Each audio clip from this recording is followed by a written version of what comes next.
Écoute ceci.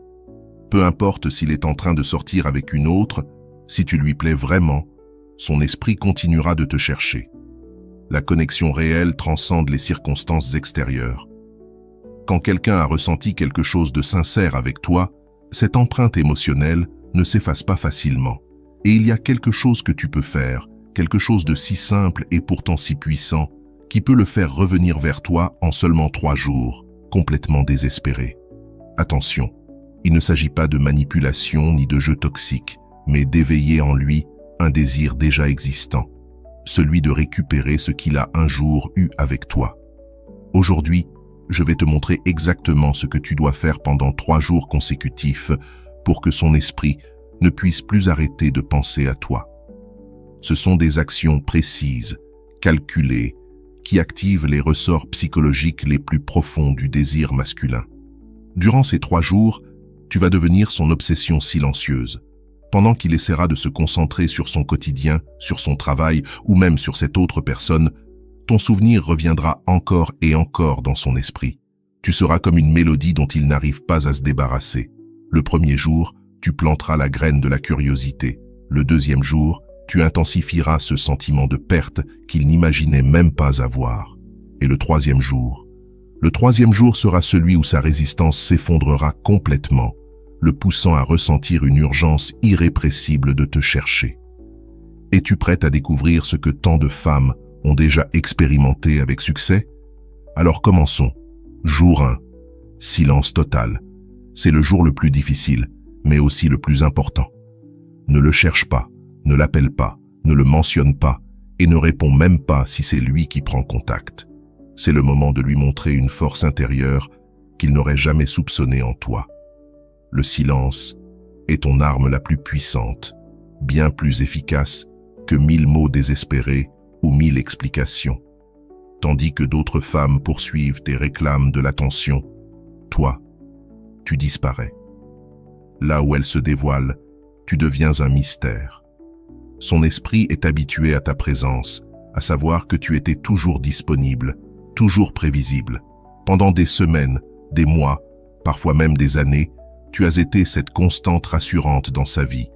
Il pensait que tu étais toujours à portée d'un simple message, toujours prête à répondre. Mais lorsque tu ne seras plus là, lorsqu'il découvrira ton absence à la place habituelle qu'il te réservait dans son quotidien, son cerveau activera un mécanisme puissant, le vide émotionnel. C'est une réaction automatique, presque primitive. Comme lorsqu'on retire un objet de la maison qui a toujours été là, même s'il n'était pas utilisé tous les jours, son absence crée un malaise étrange et dérangeant. Ce vide devient alors le premier pas pour qu'il commence à réellement te manquer. Et ce manque n'est pas superficiel. C'est un manque profond. Son subconscient se mettra à chercher ta présence partout, dans ses notifications, dans les lieux que vous fréquentiez ensemble, dans les conversations où il attendait ton avis ou ton rire. Tu ressentiras 1000 fois la tentation de rompre ce silence, l'envie de savoir ce qu'il fait, s'il a remarqué ton absence, s'il pense à toi. Mais chaque fois que tu résisteras, tu gagneras en pouvoir. Avant de continuer, si tu n'es pas encore abonné à ma chaîne YouTube, je t'invite à le faire dès maintenant. En t'abonnant, tu seras informé de toutes mes nouvelles vidéos, ce qui te permettra de ne rien manquer de contenu précieux. De son côté, il traversera plusieurs phases. D'abord, un soulagement passager de ne pas sentir de pression. Ensuite, une légère inquiétude quand il n'aura pas reçu ton message habituel. Puis, viendra une curiosité grandissante. Pourquoi ton comportement a-t-il changé? Enfin, une agitation intérieure difficile à expliquer s'installera. Plus les heures passeront sans nouvelles de toi, plus son esprit basculera de l'indifférence à l'obsession. Car ce silence, ce vide, agit comme un aimant invisible. Ses pensées reviendront vers toi, encore et encore, jusqu'à ce qu'il n'ait plus d'autre choix que de céder à cette urgence de te retrouver. À la fin de la journée, lorsqu'il sera allongé dans son lit, ton absence deviendra plus réelle, plus tangible. Dans ces moments de silence avant de dormir, quand il n'y a plus de distraction, plus de travail, plus de bruit, ton souvenir apparaîtra avec encore plus de force. Il se demandera ce que tu fais à ce moment précis. Si tu dors, si tu penses à lui, si tu vas bien.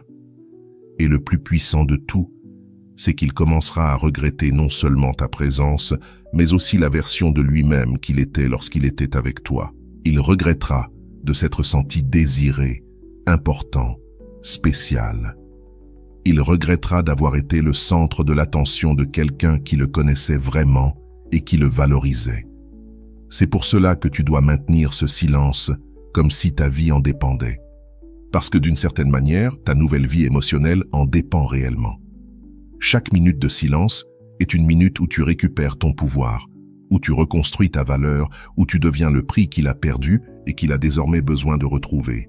Souviens-toi, dans ce jeu de la reconquête, celui qui parle le premier perd, et toi, tu ne vas pas perdre. Jour 2, l'énergie en toi. Le deuxième jour est pour toi, exclusivement pour toi. Si le premier jour a servi à créer du vide dans son monde, le deuxième jour consiste à créer de l'abondance dans le tien. C'est le moment de devenir la version la plus magnétique de toi-même. Pas pour lui, mais pour toi. Mais sache-le, il le remarquera. Oh oui, il le remarquera. Prépare-toi comme si tu allais rencontrer l'amour de ta vie, mais fais-le pour toi seul. Mets cette robe qui te fait sentir puissante, cette blouse qui met en valeur tes atouts, ce jean qui te rend irrésistible.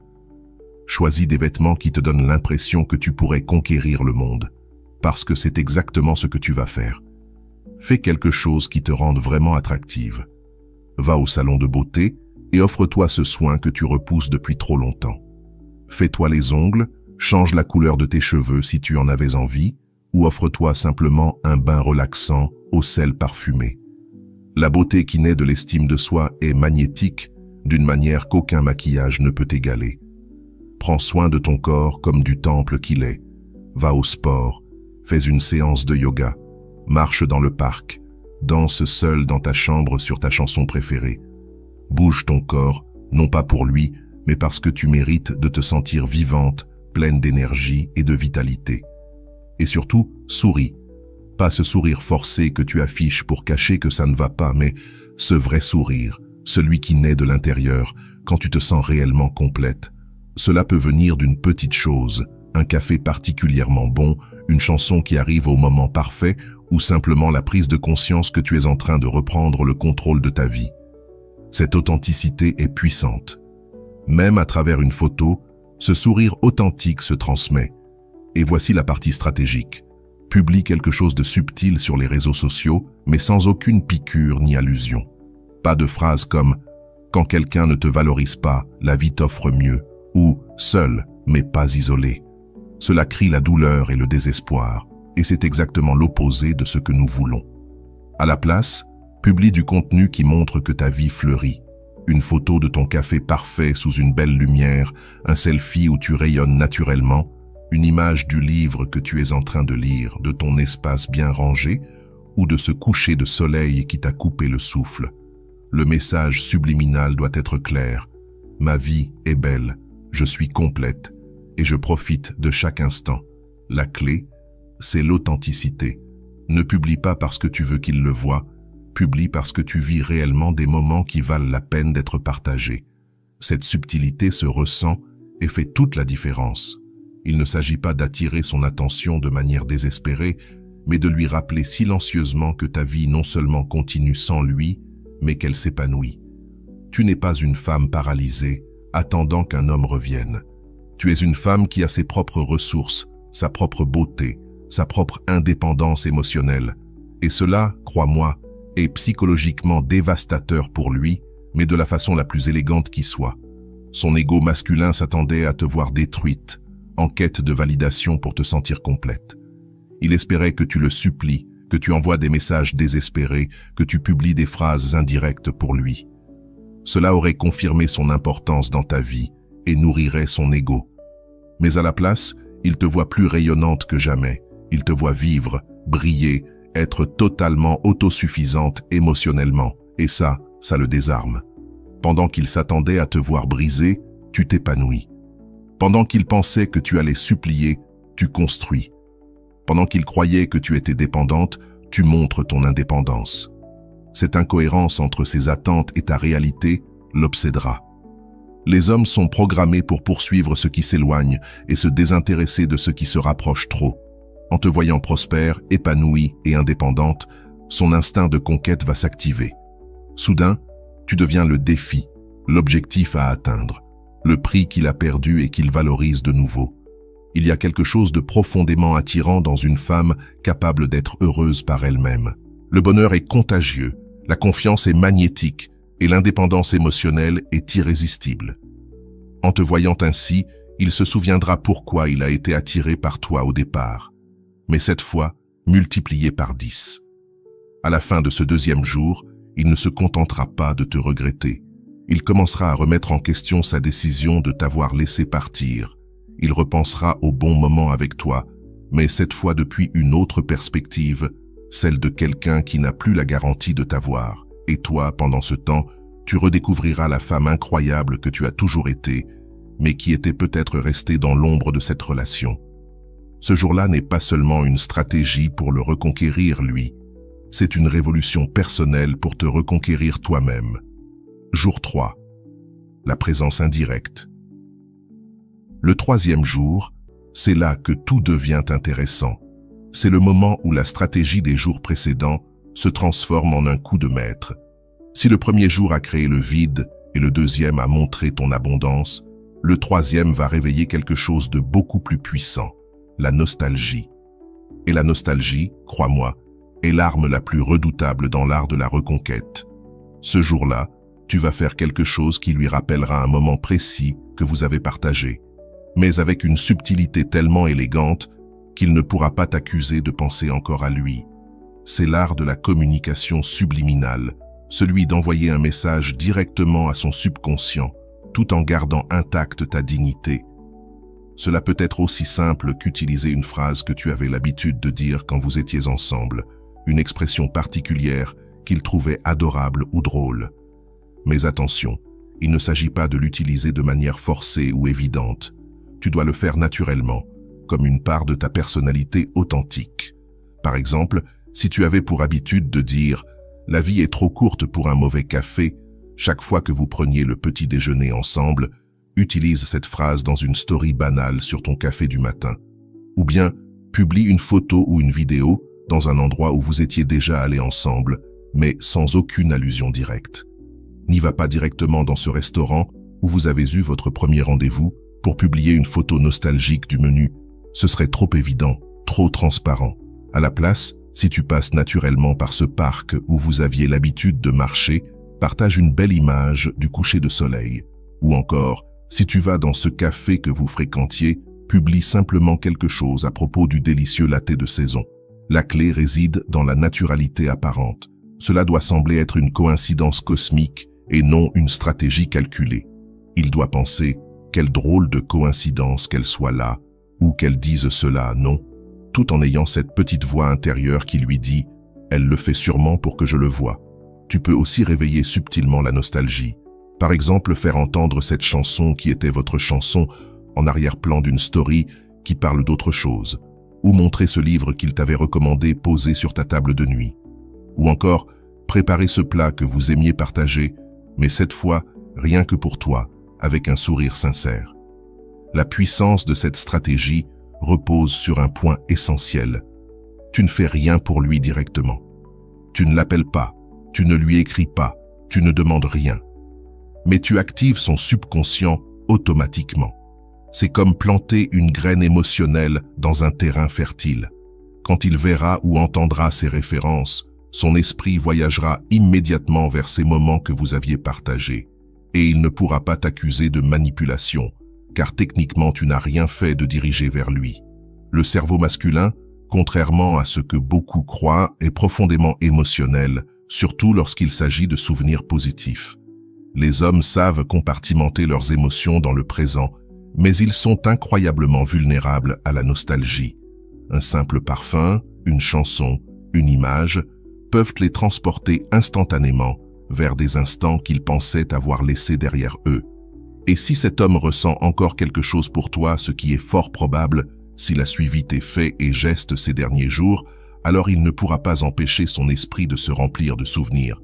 Il se rappellera non seulement de moments précis, mais aussi de l'atmosphère émotionnelle entière, la complicité, la proximité, la connexion particulière que vous aviez. Les souvenirs émotionnels sont différents des simples souvenirs factuels. Ce ne sont pas des données froides, stockées dans le cerveau. Ce sont des expériences vivantes qui incluent des sensations physiques, des émotions et cette impression indescriptible de maison, de refuge qu'une personne spéciale peut créer dans ta vie. Quand tu réveilles ces souvenirs, il ne se contente pas de se rappeler ce qui s'est passé. Il revit comment il s'est senti avec toi. Et c'est là que cela devient puissant. Car après 2 jours passés à ressentir l'anxiété de ton absence et la confusion de te voir t'épanouir sans lui, ces souvenirs ne seront pas de simples images agréables du passé. Ils deviendront une comparaison douloureuse avec son présent sans toi. Alors, il commencera à se demander « Pourquoi avons-nous rompu ? Était-ce vraiment si mauvais ? Qu'est-ce que je fais de ma vie sans elle ?» La nostalgie a ce pouvoir unique, faire paraître les problèmes du passé minuscule face à la perte du présent. Et voici la partie la plus brillante de cette stratégie. Pendant que son esprit est inondé de souvenirs liés à toi, tu gardes ta position de pouvoir. Tu ne supplies pas, tu ne cherches pas à le convaincre, tu ne te dévoiles pas, tu vis simplement ta vie.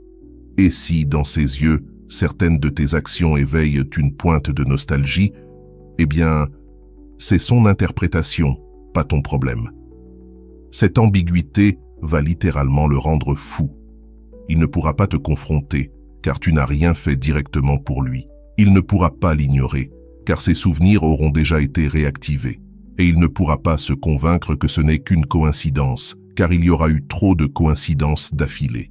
Au terme du 3e jour, il sera dans un état mental très particulier, pleinement conscient de ce qu'il a perdu, obsédé par les souvenirs de ce que vous aviez et incapable de cesser de penser à toi.